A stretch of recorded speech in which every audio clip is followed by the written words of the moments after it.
Assalamu alaikum. Hurmatly dostlar, çınığı güyermanlar, ulutluq oyunlarda süyüçüler, hoş gelipsizler biz Akkula atmadanna. Emi çınığı sportsmenler turabız bu yakta, eskiler, жаңы, болочок, güyermanlar turabız. Bizin aldığımızda sezonun жаңышına karata, jabılışına karata ötüp atkan oyunlarımız. Gelingizler, iki komanda tosып alaylık. Bizden Börlü менен Susamыр komandabız. Baldarda hiç kanday günөө жок. Bular da güyörmandарды күтүп атты болуш керек. Biz kim үчүн ойнойбуз деп. Татынакай балдарыбызга рахмат айтып, ушул балдарга таазим этип, дагы бир жолу тосуп алайлык. Мына бир жылдан бери ушул güyörmanдар үчүн, силер үчүн деп ойноп жүргөн эки командабыз бүгүн ойноп атат. Дагы бир командабыз эс алууда. Талас командасын көрдүңүздөр кече кандай татыктуу.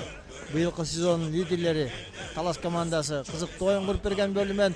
Мына бүгүн эми Суусамыр менен жалпы батаңыздарды берип коюңуздар. Омин эки балдарга, эки командабызга этият болгула. Жерди көрдүңөрбү?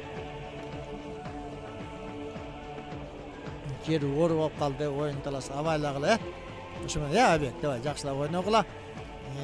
Урушпай, талашпай, койдурбай, аябай жер катып болот. Кудай өзүбүздү мына биздин федерацияга балдарыбыз аман эсен үйүнө кайтсын. Кам албасын.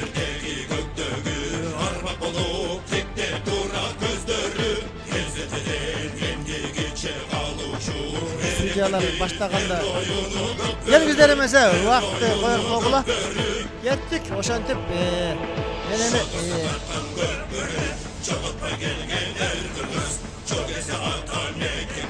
çalıp gelgen şerdimiz. Anmazın topunları durasın, kalktağılan babalardın uğrasın. Kırmızlardan göbörünün gök doğsun, kılımlarga ulansın, kılımlarga ulansın. Şundan bir de Alıbayev Tınıç bizden geçeşler Nuru. Oy, akırın avalagıla. Avalagıla. Akırın ayt. Kuday sağıtlayı gör. Nuru.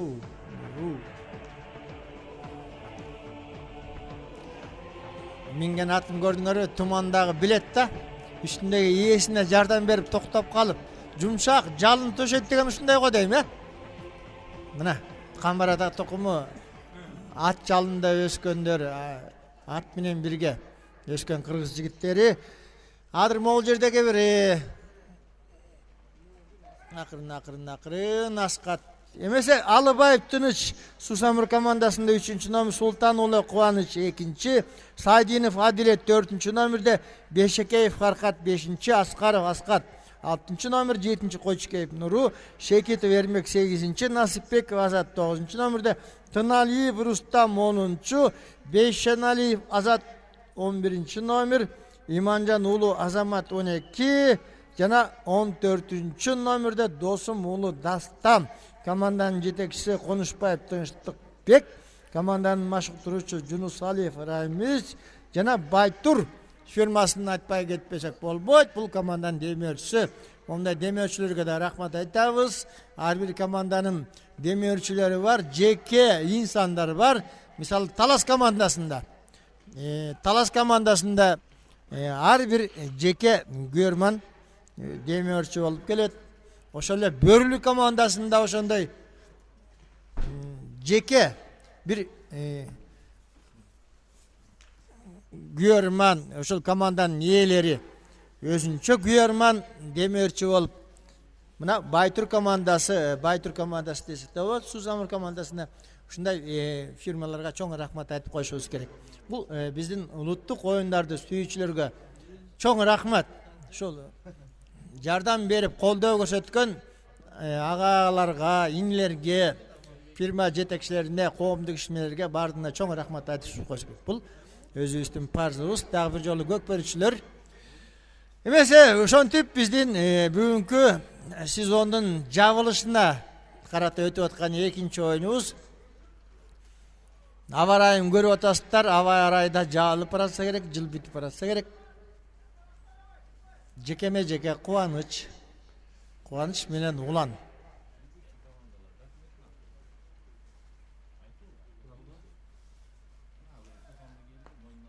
Байтур деген ат менен Кубаныч жана Улан. Мына эки атактуу оюнчуларыбыз ойноп атат. Өзүңүздөр билесиздер, биздин Кыргызстан курама командаларынын оюнчулары. Улан биринчи курама командабыздын катарында ойногон улуу бүткүл дүйнөлүк көчмөндөр оюнунун жеңүүчүсү. Жана Кубаныч ошол эле оюндардын финалисти. Биздин атактуу жаш оюнчуларыбыз.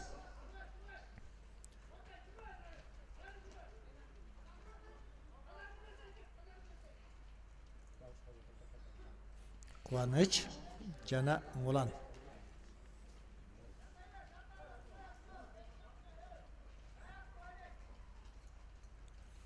Урматтуу көрөрмандар, кече күнү билесиздер, Талас командасы Бөрлү менен ойногон. Бөрлү 13-0 эсебинде утулганын билесиздер. 0-13 эсебинде. Бүгүн мына Сусамыр командасы менен беттешип атат. 3 командабыз айлампа иретинде ойнойт эреже боюнча. Айлампа эрежеси менен чыныгы Кыргызстандагы быйылкы жылдагы 3 күчтүү командабыз. Бири-бирине тең келген оюнчуларыбыз бар.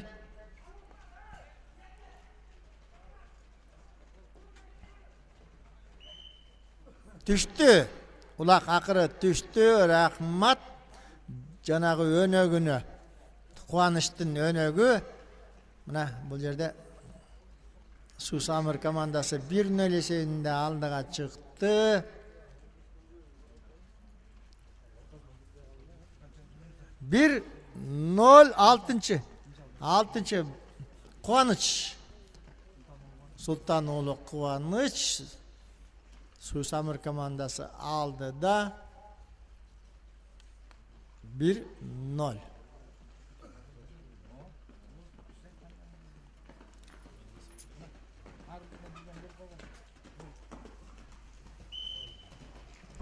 Акырын абайлагыла балдар. Нуру.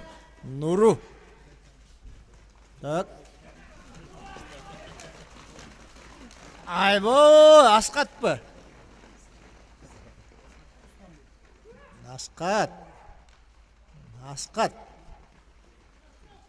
Аскаттагы мына бул көчмөндөр оюндардагы эң көрүнүктүү оюнчуларыбыздын бири болду. Ошо көчмөндөр оюнда Аскаттын оюну мына күйөрмандарга жагып 6 номер, анын жанында 1 номердеги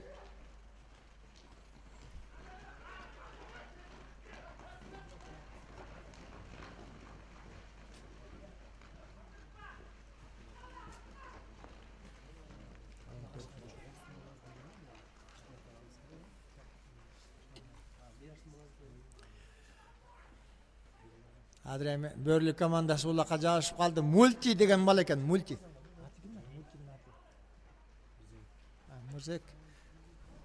Мурзабек. Акырын абайлагыла балдар, этият болгула, жер оор болуп атат. Мына өзүбүздүн эле 3 эле командабыз ойноп атат. Бу жерден этият болгула.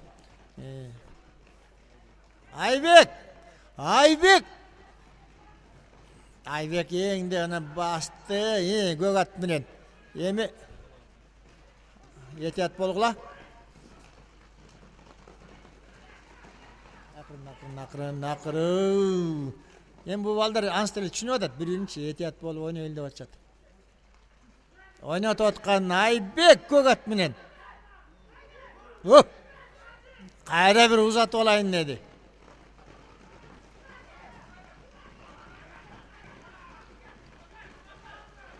Командаларды карагыла, бүгүн момундай жаан чачың болуп ат сыйлаган жигиттер да, куйругун түйүп, аттарыбыз булганып калбасын, куйругу булганып калбасын деп. Куйрук түгөн экен да.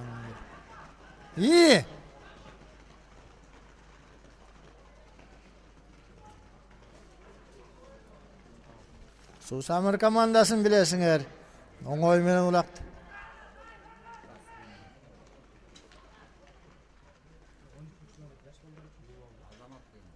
Азамат деген өткөндө көрдүк эле.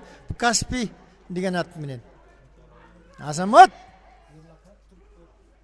Каку бер жагында Каку тосойын деп атат.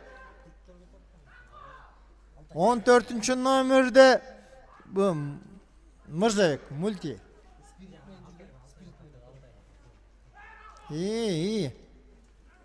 Жок. Артты көстөй. Көрдүңүздөрбү? Айбек го дейм, Айбек сүрүп баратат, тартып баратат, булкуп баратат, жолкуп баратат.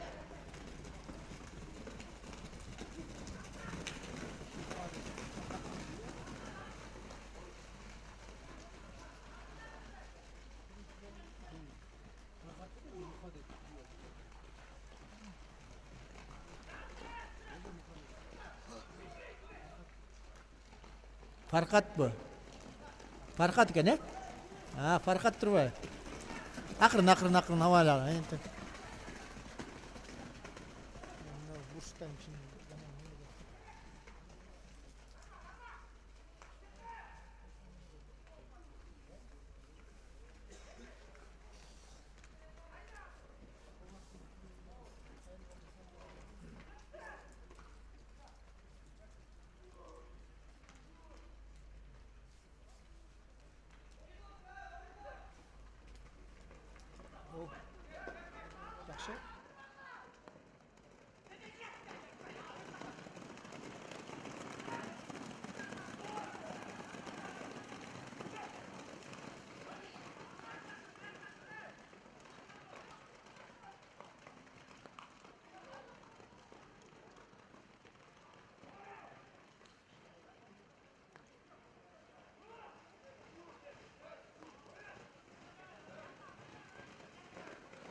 Сусамыр командасында улак.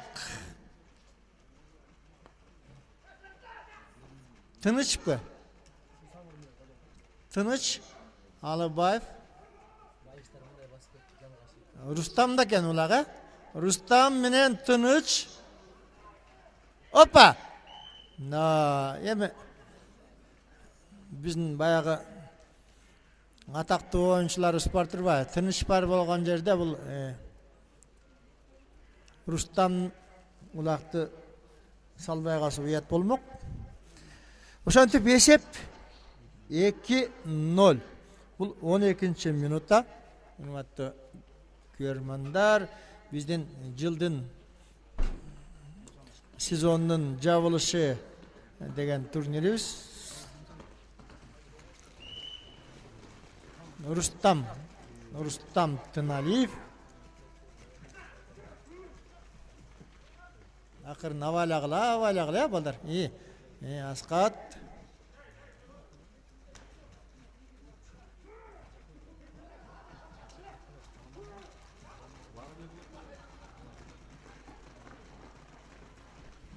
Акырын авайлагыла. Нуру туман менен. Акырын. Ой. Балдарды. Көрдүң, Бөрлү командасында билип туруп эле урдурган жок. Көрдүңөр, этият болуп ойноп аткан Бөрлү командасында муну түшүнгөн балдар билет да, чыныгы спортты билген. Травма алып калбасын деп койдурган жок. Бирөө келип артынан уруп жиберсе да мүмкүн болчу. 3-0. Нуру.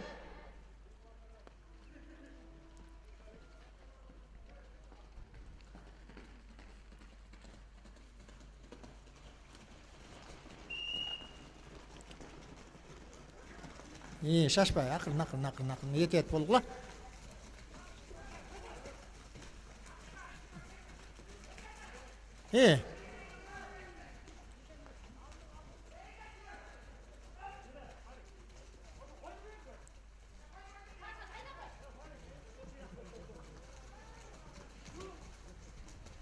Акырын абайлагыла, ой балдар.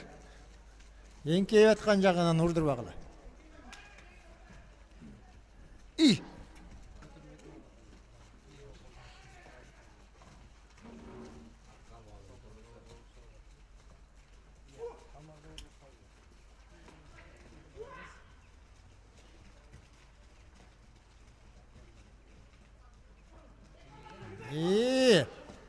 Азат пы? Ақырын. О! Азамат біліп? Азамат. Азат пы? Азаттың да ойнағысы келіп, мына бір бұлтыр біле, бұты сынып бұндағы жарақат алған жігіт өз. Бешіналиев Азат. Бұда травма алып ойнағысы келіп қалған екен. Білесіңер, Сусамыр командасында екі тақтына қай жігіт өз бар, Азат деген. Насыпбеков жана Бешіналиев деген екі Азат деген жігіт бар. 15 минутта 3-0. Негізі бұйылқы турнирде жылдың башынан бері шул 3 командабыз ойнап келатат. Байга ээлери ушул Сусамыр, Бөрлү, Талас командалары.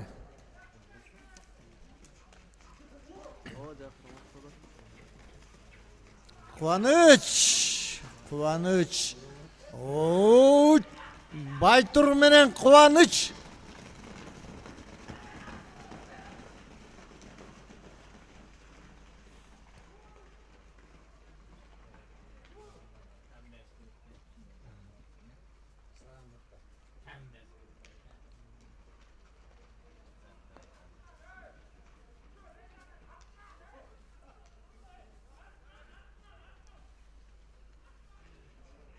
İyi. Oo, Azamat, Kıvanç. 4-0. Rustam, Kıvanç.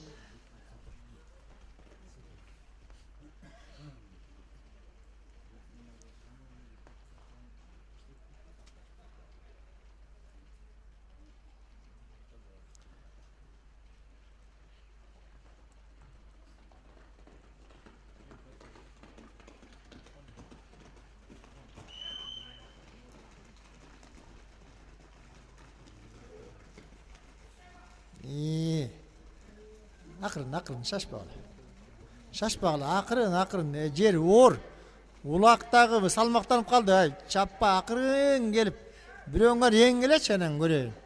Анан, қалай, шашпайлы еңсігер? О, уланчык. Ақырын. Аут.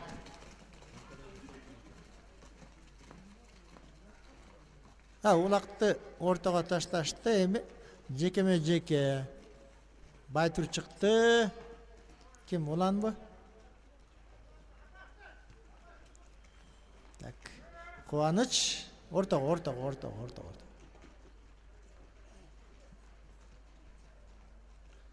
Кубаныч менен улан. Біздің көшмендер ойындарындағы ең көрінікті ойыншыларда екеу. Байтур, Кубаныч.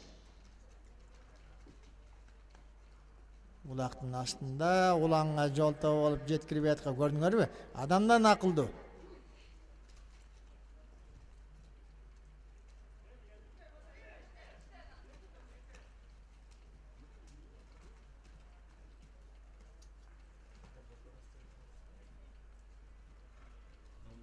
Кубаныч менен уланчык. Улан.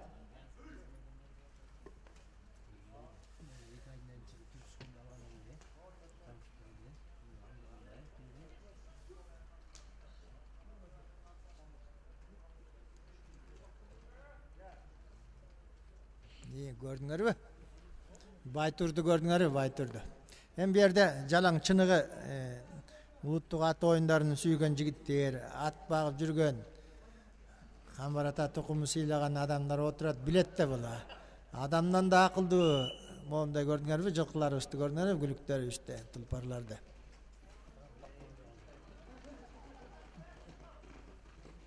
Рустам менен Нурадилбе.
Көрдүңүздөр кандай катуу таймаш болуп атат.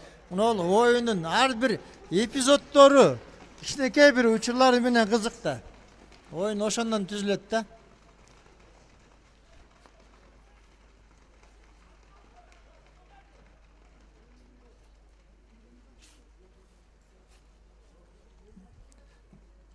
Beş, 4, 3, 2, 1. Бүттү биринчи тайм. 4-0. Сусамыр командасы менен Бөрлү командасынын ортосунда оюндун биринчи 20 мүнөт убактысы аяктады. 4-0. Урматтуу көрөрмандар, жылуураак жерге барып жылынып алгыла. Балдарыбыз да эс алсын бир кичине 10 мүнөттөй тыныгуу.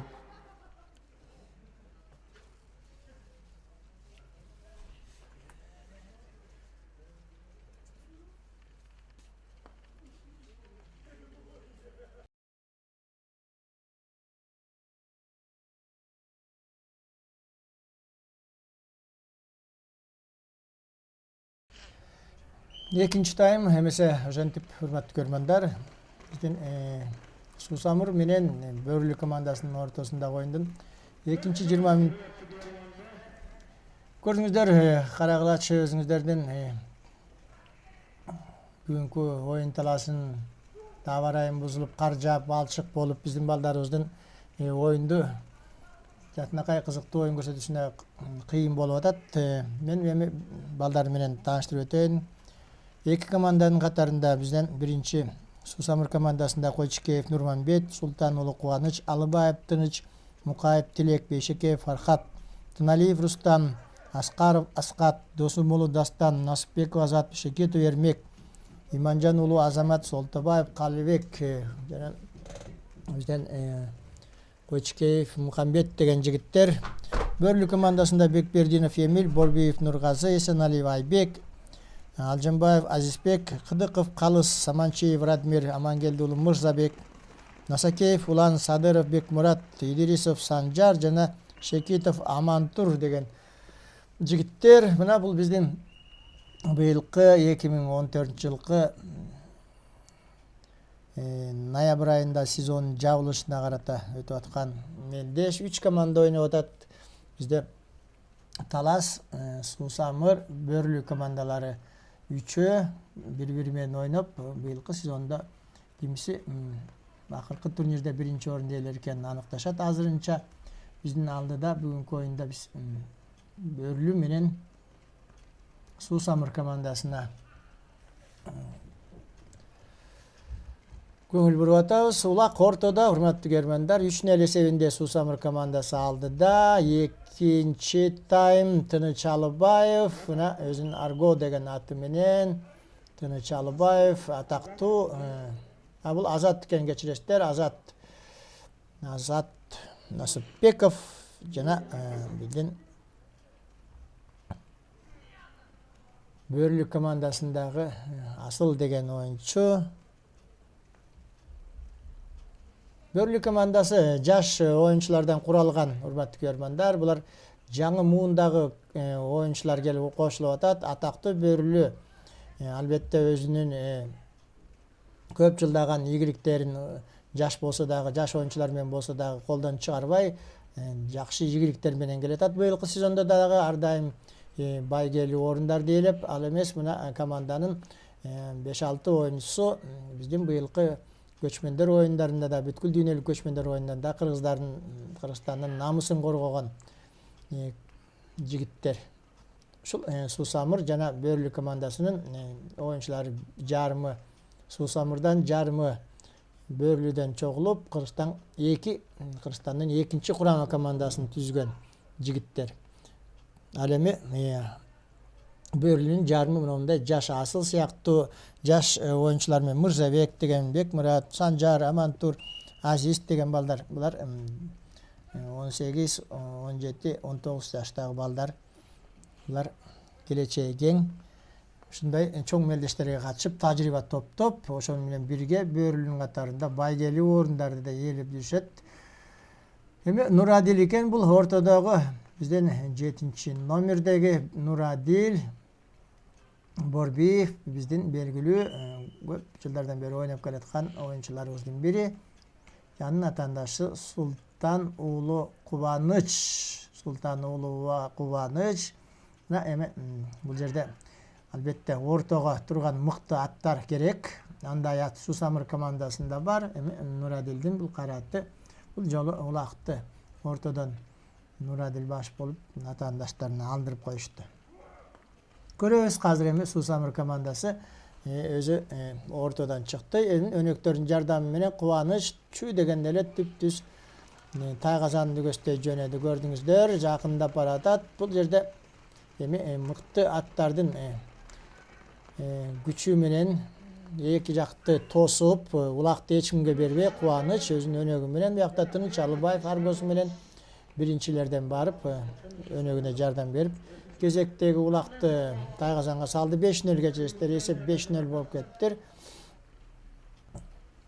Улакты көрдүңүздөр, бул оюнда кичине Бөрлүнүн оюнчулары жаш экендиги, тажрыйбанын жетишсиздиги кичине байкалып турат. Болбосо мен ойлойм, булардын машыктыруучулары да тажрыйбалуу, аттары да жаман эмес.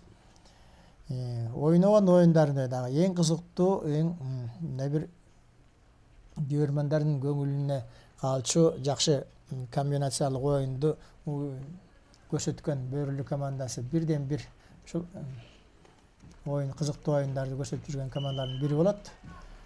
Азырынча эми жерде атактуу күчтүү Суусамырлык жигиттерге тең тайлаша албай атат. Анан да айтып кеттик, бул жерде аттары жагынан дагы Суусамырлык жигиттердин жалпы оюнчулар жагынан дагы артыкчылык кылып атканы байкалып турат. Бул эки оюндан кийин, эки таймдан кийин жүрүшүндө жана да айтып кетелик, булардын Бөрлүк командасында жаш балдар ойноп атат. Негизги оюнчулар команданын катарында жарымы, ушул 12 баланын жарымы жаш балдар. Булардын келечеги да кең, бирок ушундай чоң мелдештерге, күчтүү оюндарда, күчтүү командалар менен ойноп, булар дагы тажрыйба топтоп, Кудай буйрса эмдиги жылы дагы кадимкидей такшалып калышат. Булак жерде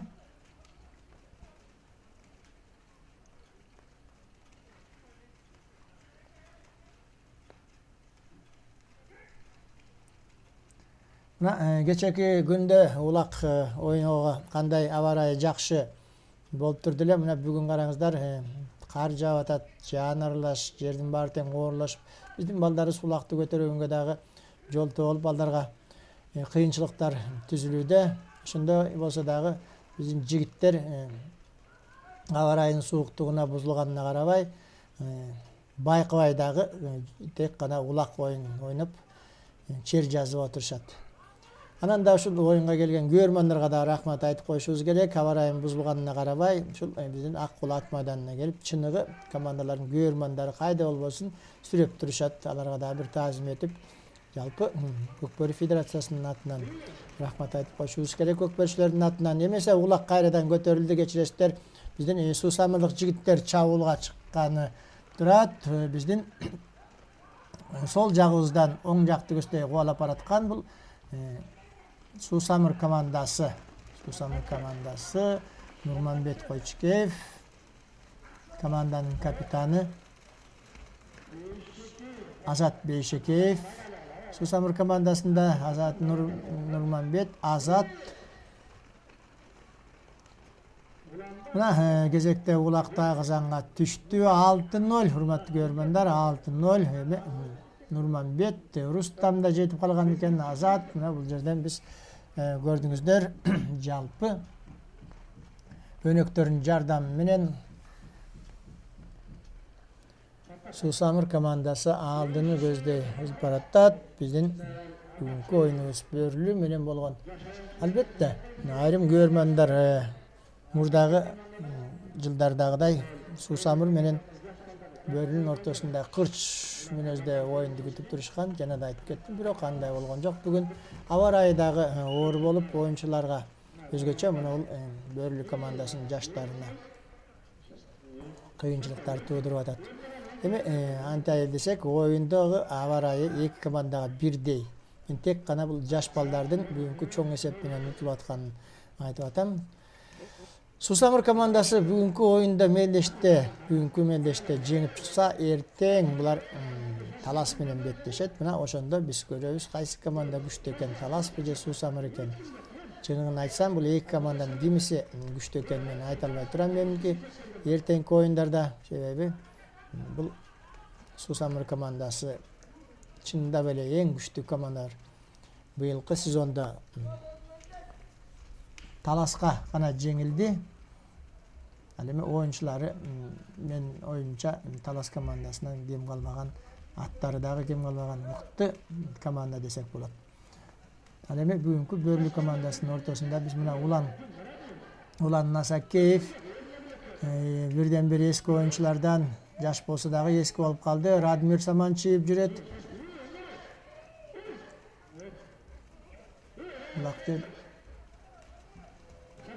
Этияттык менен ойноп атат, көрдүңүздөр. Бул жерде Улан Насакеев дагы атаандашын ат менен урдурган жок. Жыгылып калгандан кийин кайра токтотуп, ортодогу калыс дагы оюнду токтотуп, жеке оюнду баштаганы турат.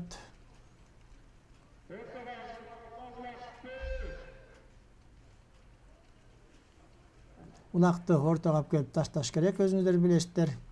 Бул жерде балдар эртерээк кыймылдабаса болбойт. Аба ырайы дагы суук болуп, балдардын оюн жүрүшүнө дагы кыйынчылыктар туудуруп, бир чети экинчисинен көрөрмандарыбызды дагы сыйлайлык. Алар дагы мындай үйүшүп, ушул жерде трибунада отурушат. Убакытты текке кетирбейлик, өз учурунда оюндарды өткөрүп алсак. Ошентип, урматтуу көрөрмандар, мына быйылкы 2014-жылкы сезондо аягына чыгып калды. Бир оюндан кийин, эртеңки оюндан кийин биз быйылкы жылдын жыйынтыгын чыгарабыз. 2014-жылкы өзүңүздөр билгендей Норус майрамынан башталган. Норус майрамы андан кийин биздин эң чоң майрамыбыз жыл сайын өтүп жүргөн Кыргыз Республикасынын президенттик кубогу болду. Андан кийин бизде бүткүл дүйнөлүк биринчи көчмөндөр оюну чемпионатында өткөн оюнубуз мына Кыргызстанды дүйнөгө таанытып, Кыргыз Республикасынын көкпөрүүчүлөрү биринчи, экинчи орунду ээлеп чоң ийгиликке жетишти. Мына эми быйылкы жылдын аягында Кыргыз Республикасынын чемпионатын өткөрүш керек эле. Тилекке каршы ал чемпионат 3 команда болгондуктан чемпионат эмес, жөн гана жылдын аягында өтүүчү сезондун жабылышына карата өтүп аткан мелдеш болуп калды. Андан тышкары өзүңүздөр билесиздер, Үсен Кудайбергенов менен Сүймөн Кулчокморовдун жаркын элесине арналган мелдештер өттү. Мына ушундай мелдештерибиз менен биз быйылкы 2014-жылкы ат оюндарынын көкпөрү мелдешин дагы өткөрүп аяктап келатабыз. Улак жерде Кубаныч менен Улан эки мыкты улакчыларыбыз, оюнчуларыбыз эки команданын лидерлери ойноп атат. Биякта Улан Насакеев,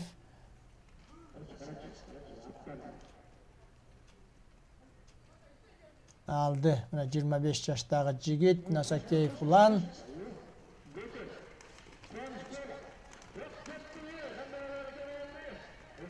Эң мыкты улакчыларыбыздын бири Насакеев Улан. Жигит менен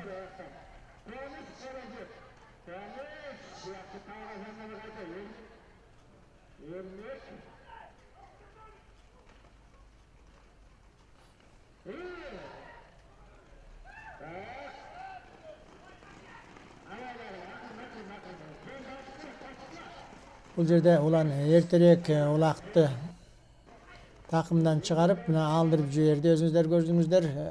Эми алда түшүнүктүү жери оор болгондуктан улак дагы оор болуп колдон сыйгаланып жылмышып түшүп калып атат. Такымга басканга дагы кыйынчылыктар туудуруп, ошон үчүн бул өзүнүн күлүк атынын күлүктүгүнө салып, аттын күлүктүгүнө салып, күн астында өңөрүп, эч кимге жеткирбей барып, тайгазанга улакты салайын деген ой болсо керек. Бирок ага жеткирбей биздин суусамырлык жигиттер мыкты күлүк аттары менен жетип барып улакты жулуп алышты. Аут жекеме жеке кайрадан ортодо улак эми тезирээк улактын салмагы да оорлоп бараткандай сезилет. Биз өзүңүздөр билесиздер, улактын салмагы 32-35 кг болуш керек. Момундай аба ырайы бузулганда, жер оор болуп кар жаап, момундай чыла болгон учурларда улактын салмагын жеңилдетүүгө макулдашып, бизде федерацияда ушундай сүйлөшүлгөн. 30 кг тегерегенде улак ортого алып келип таштаса, ушундай балчык менен ылайым менен журулушуп отуруп, улактын салмагы дагы бир 5-6 кг кошот экен. Ошо менен оптималдуу салмакка жетет экен. Бирок азырынча мына балдарыбыз жакшы улакты жерден так көтөрүп жүрүшөт. Бул балдардын мыкты даярдык менен келгенин, быйылкы акыркы сезондо ушундай жакшы оюн көрсөтөлү деген ой максат менен жеңиш үчүн келишкендигин дагы жол көрсөтүп турушат. Көрдүңүздөр, улак жерден көтөрүлдү. Борбиев Нурадил жана бул Рустам Тыналиев болуш керек.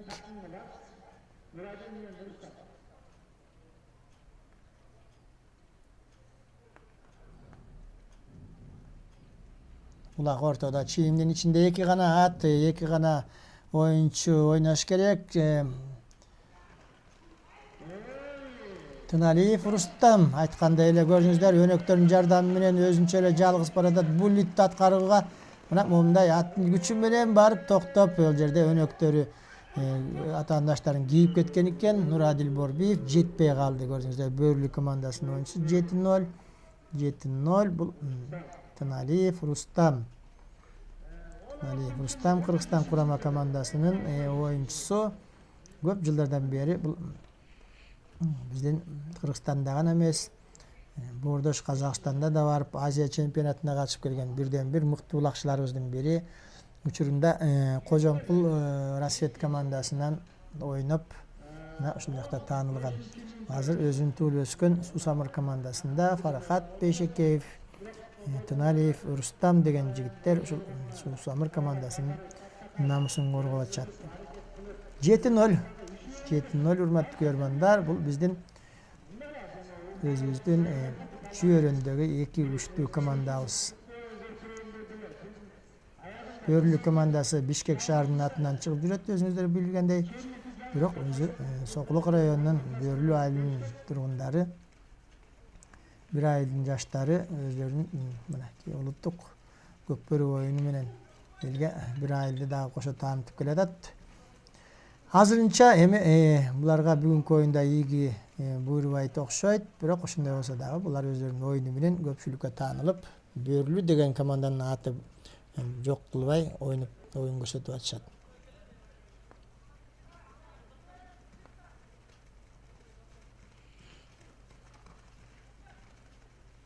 Улак жерде Радмир 6-номерде, Саманчиев Радмир Бөрлү командасында. Бул жактан өздөрүнчө бири-бирден кийип, бири-бирин тороп жүргөн экиден бала жүрөт өзүнчө. Алар менен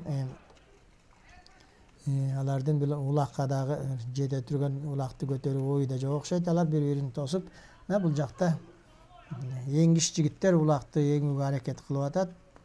Кимиси алар экен улакты байкаштырып көрөлүк.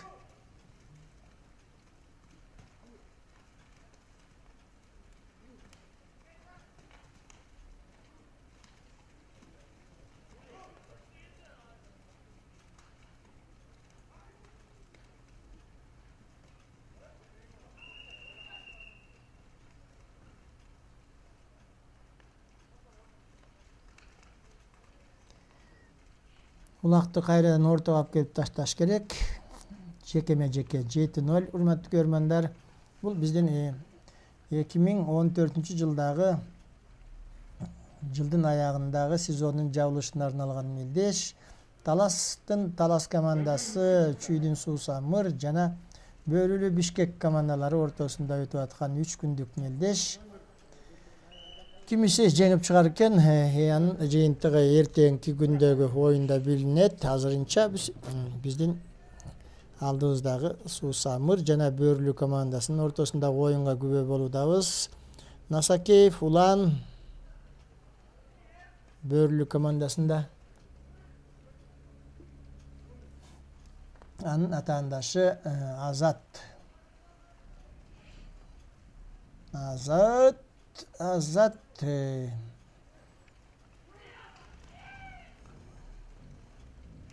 Насыпбеков Азат улакты ала алган жок. Эми бул жерден Радмир да улакты көтөрүп жакшы эле suurup чыккандай болду эле. Кезеги менен алмак салмак улакты көтөрүп атышат. Кайрадан Рустам Туналиев мына ондай бир мыкты жигиттерибиз бар. Оорлоп калганына, улактын салмагына карабай, жылмышып колдон чыкканына карабай, улакчыларыбыз өзлөрүнүн чеберчиликтерин көрсөтүп атышат. Суу Самыр командасында улак кечирештер, Бөрүлүү командасында Радмир дагы жана айтып кет, Нурадил Борбиев, Улан Насакеев, булар биздин атактуу 3 оюнчусу Бөрүлүү командасынын.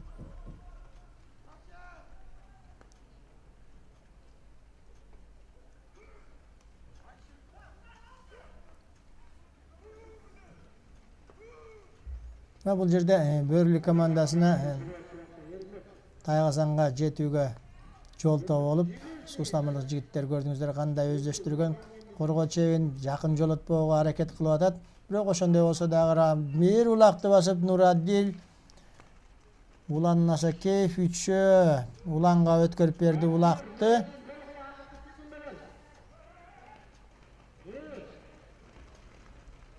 Азат Бейшекеев, Бейшеналиев Азат экен кечирештер. Бейшеналиев Азат улакты басып алды Суу Самыр командасында.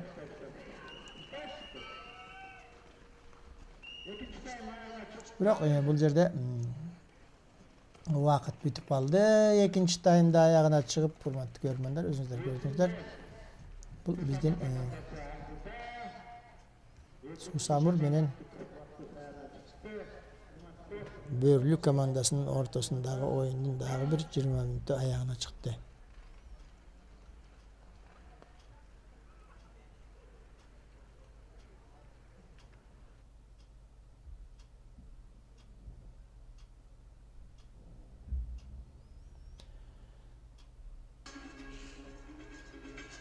Үчүнчү тайм Бөрүлүү командасы менен Суу Самыр командасынын ортосундагы жылдын аягында сезондун жабылышына карата өтүп аткан оюндун 20 мүнөт, акыркы 20 мүнөттүк убактысы калды. Урматтуу көрөрмандар, 7-0 эсебинде Суу Самыр командасы алдыда.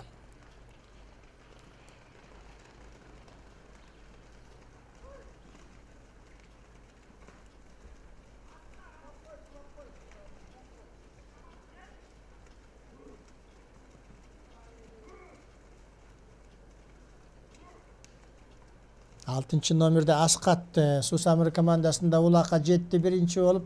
Аскаров Аскат деген дагы бул мыкты, жаш болсо да мыкты улакчыларыбыздын бири. Мына 2 таймдан бери бул баланы дагы биз көзгө көрүнбөй турган байкап, азыр эми оюнга кошулду, үшүп кетти окшойт бул жигит дагы.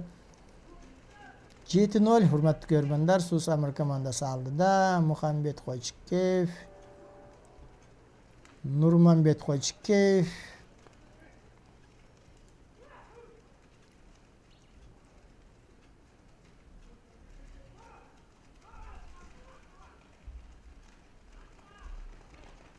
улак жерде.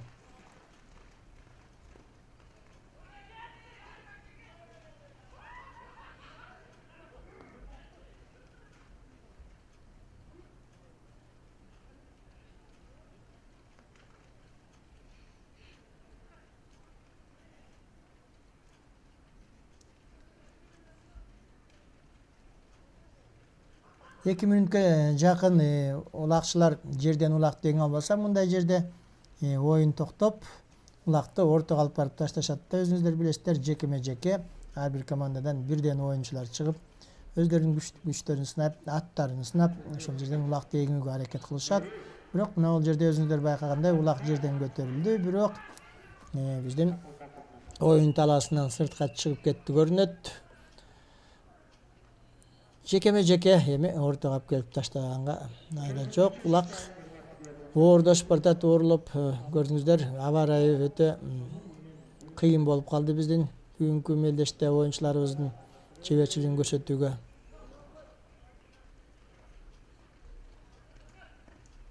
Ошого карабай, мына айтып атабыз, 3 команда кызыктуу оюндарды көрсөтүп атат. Кечээ бүгүнкү Талас менен Бөрлү командасынын ортосунда, бүгүн Бөрлү менен Суу Самыр жана эртең Суу Самыр менен Талас командалары беттешет.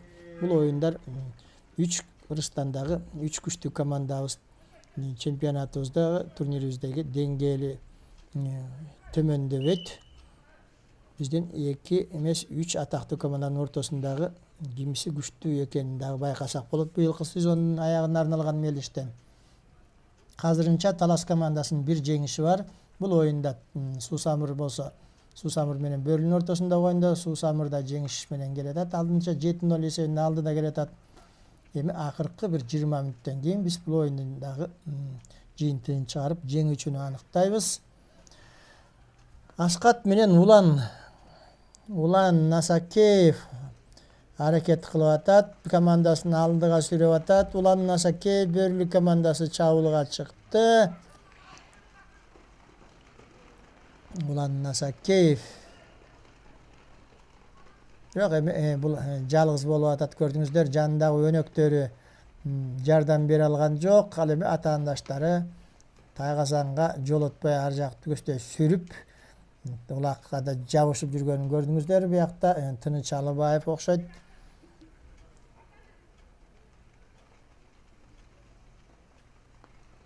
Бул Аскат экен, Аскаров, Тыныч Алыбаев Суу Самыр командасында. Нурадил Борбиев алды улакты Бөрлү командасында. Көрдүңүздөрбү? Мына бул 2 команданын мыктуу оюнчулары беттешкенде, улакты оңой менен атаандаштарына бербей, күчтөрү тең болгон, бу жерде минген аттары кайсы команданыкы күчтүүрөөк болсо, ошолор бул жерден Тайгазанын жанынан сүрөп кетип атышат. Тайгазанга жеткирбей жатат Суу Самыр командасы. Бирок азыр улак дагы да болсо Бөрлү командасында. Нурадил Борбиев, Мирлан Сраждинов чыккан экен, оюнга кошулуптур. 10-номерден Мирлан Сраждинов. Самурай деген аты менен Мирлан улакка жетпей жатат. Эгерде улакты Мирланга жеткиргенде, бул өзүңүздөр жакшы билесиздер, күйөрмандардын баары тең Мирланды өзүнүн бир мыкты бомбардир улак салгыч экенин баары билишет. Көрдүңүздөрбү кандай катуу, коркунучтуу жагдай болуп турат. Нурадил дагы улакты сала албай калды. Анын жанындагы өнөктөрү кабаты менен, көрдүңүздөр, Суу Самыр командасы сүрүп баратат, аутка жакындатып калды. Бул эми улак акыры жерге түштү окшойт. Мына бул жерде бирден бир жакшы чабуулу эле Бөрлү командасында. Бу да ишке ашпай калды. Жана да айтып кеттик, эми Суу Самыр командасы өтө тажрыйбалуу команда. Оңою менен алар атаандаштарына улакты бере койбос, Тайгазанга салдыра койбос.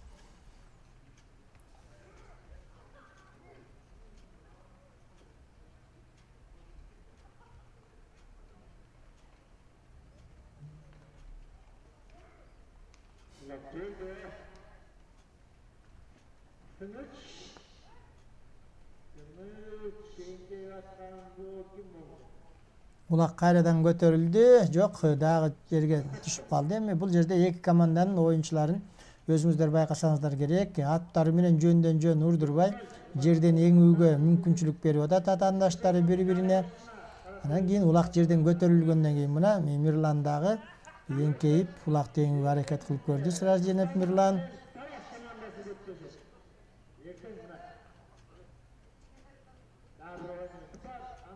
Oyun talasın chetinde өтүп атат. Улак эми кайрадан ортого алып келип таштамак болушту. Мирлан Сражденов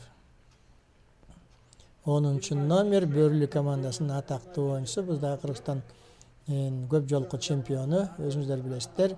Атактуу мальчик деген ат менен ойноп жүргөн Мирлан. Учурда азыр эми жаңы атты таптап ушул оюнга кошуп атат. Мыкты ат, Кудай буйруса, бул дагы мальчиктен кем эмес. Ашкан ат болот деп турабыз.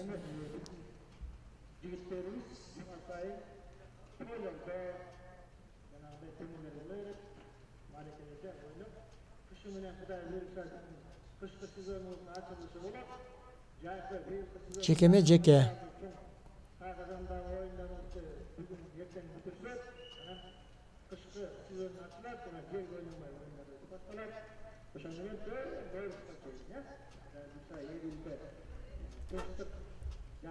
Кубаныч.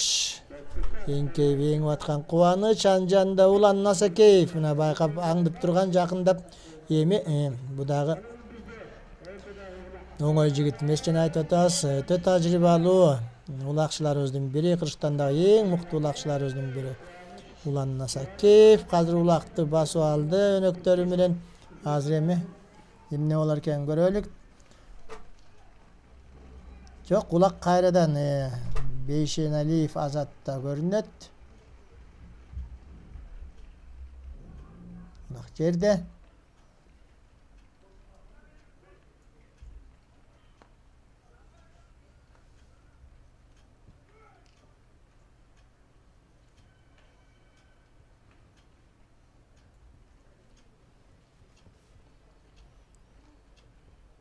Дагы да болсо суусамырлык жигиттер алды улакты. Бейшеналиев, Рустам Тыналиев.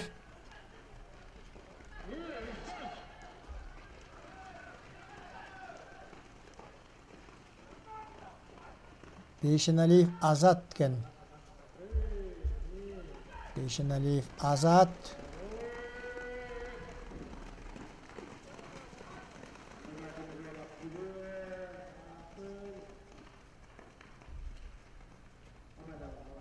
Жок, бул жерден көрдүңүздөр. Улак оор болуп колунан да жылмышып чыгып калды, сыйгаланып. Бул жерде мүмкүн өнөгүнүн жардамын күтүп, баягыда эле жанагындай экөөлөп ыргытмай ыкмага өтүшсө болмок комбинацияларда.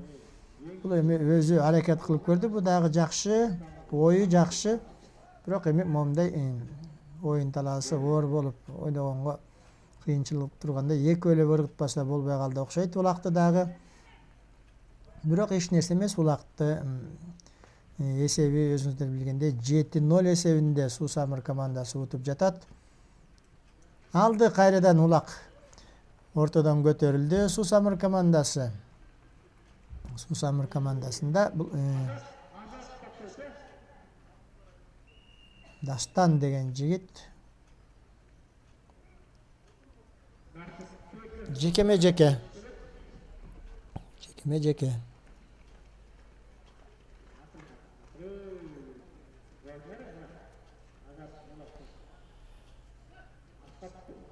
Kayradan ulak ortada.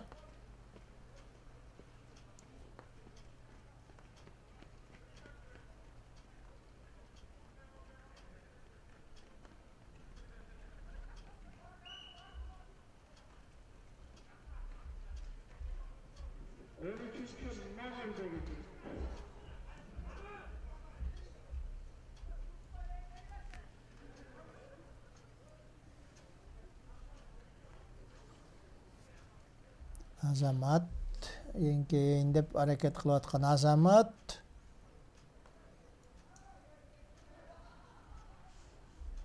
Иманжан уулу Азамат Суусамыр командасында оюнчу 13 номерде.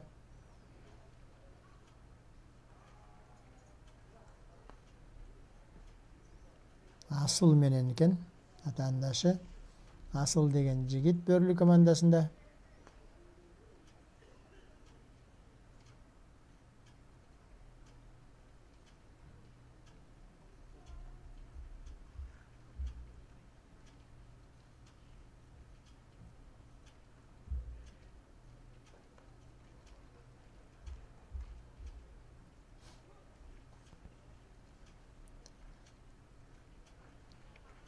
Улак ортадан чыкты. Эми көрөбүз кайсы команда жылып кетер экен. Эми улакты бул жерде дагы оюн таласына чыгып кетти. Асыл жана Азаматтын ортосунда жекеме-жеке таймаш болду. Улак жерден көтөрүлгөн менен кайрадан эми оюнду ортого алып келиш керек болуп калды. Жекеме-жеке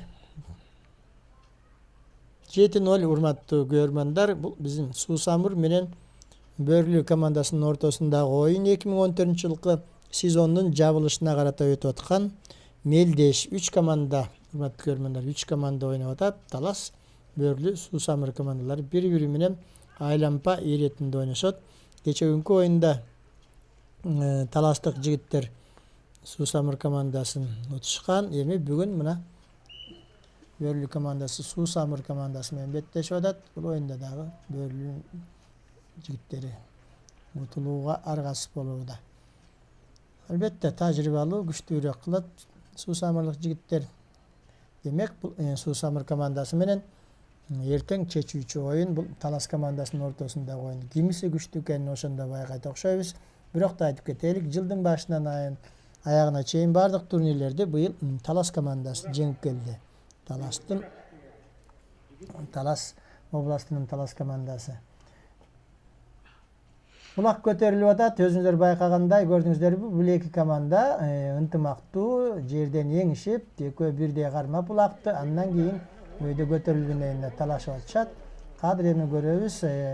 Нурманбет Койчикеев. Жок, улак жерге түшүп калган экен. Рустам Тыналиев.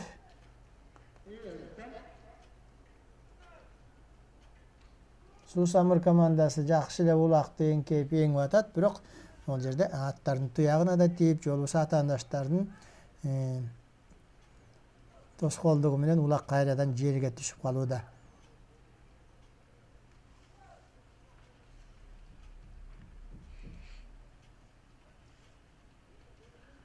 Улак көтөрүлдү.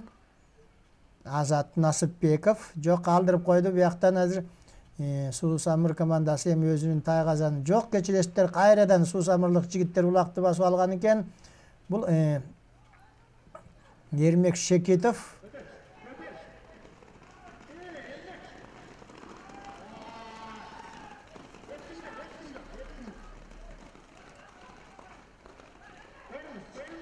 Ермек Шекетов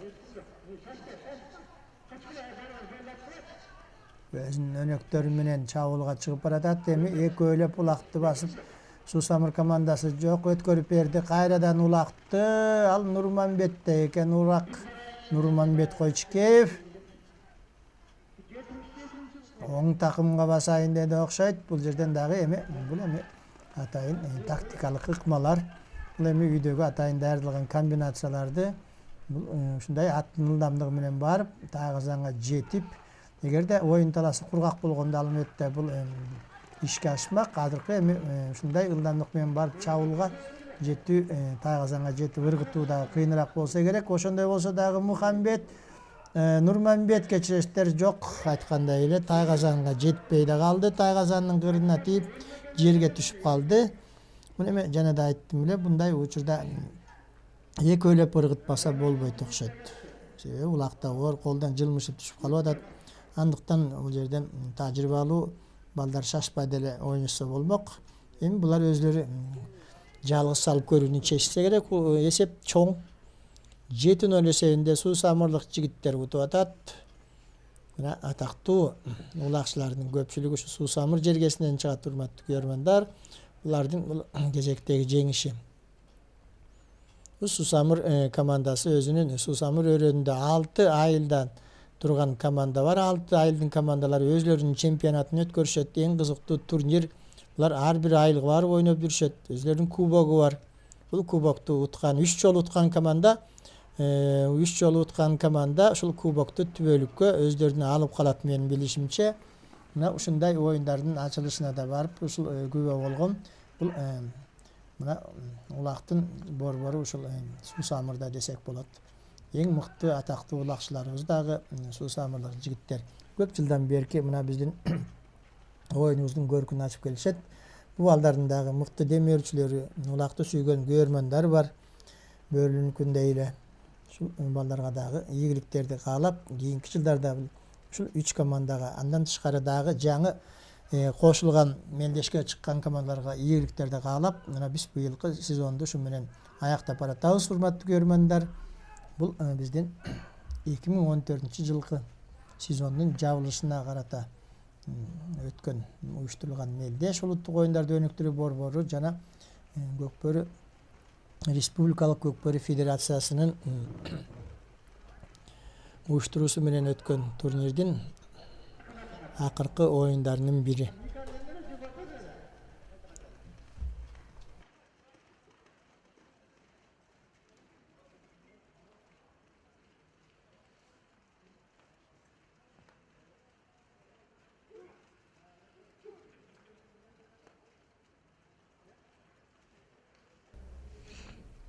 Улак жерде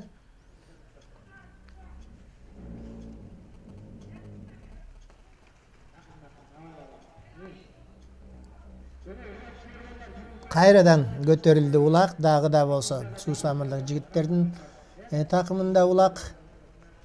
Өзүңүздөр көрдүңүздөр, мына буякта Азат Насыпбеков, Нурманбет жүрөт, Мухамбет Койчикеев, кызыл жакачан, көк футболкачан жигиттер. Бул 6-номерде.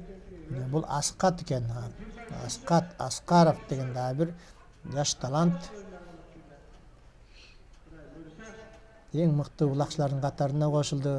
Өзгөчө мына быйылкы бүткүл дүйнөлүк көчмөндөр оюндарында кызыктуу оюн көрсөткөн бирден бир көзгө илинген оюнчуларыбыздын бири болду ушул Аскат.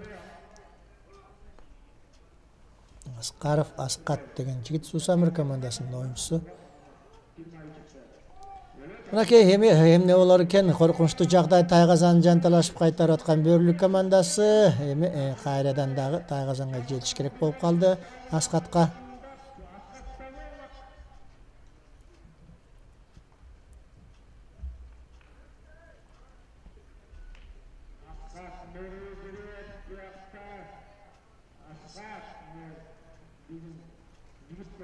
Мирлан Сраждинов улакка жетейин деп аракет кылып атат, бирок ошондой болсо дагы буякта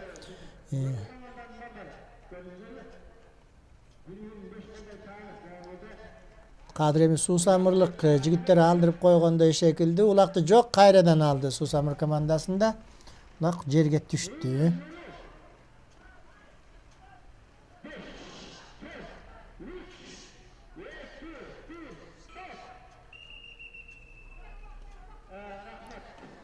Ошентип, урматтуу көрөрмөндөр, мына биздин бүгүнкү оюнубуз дагы аягына чыкты. 7-0 эсебинде Суусамыр командасы Бөрлүк командасын утуп, мына быйылкы сезонда эртең чечүүчү оюнда Талас командасы менен беттешмек болду. Эмесе, урматтуу көрөрмөндөр, биз ушу менен бүгүнкү көрсөтүүбүздү аягына чыгардык. Силер менен чогуу улак көргөн каналда саламатта калыңыздар.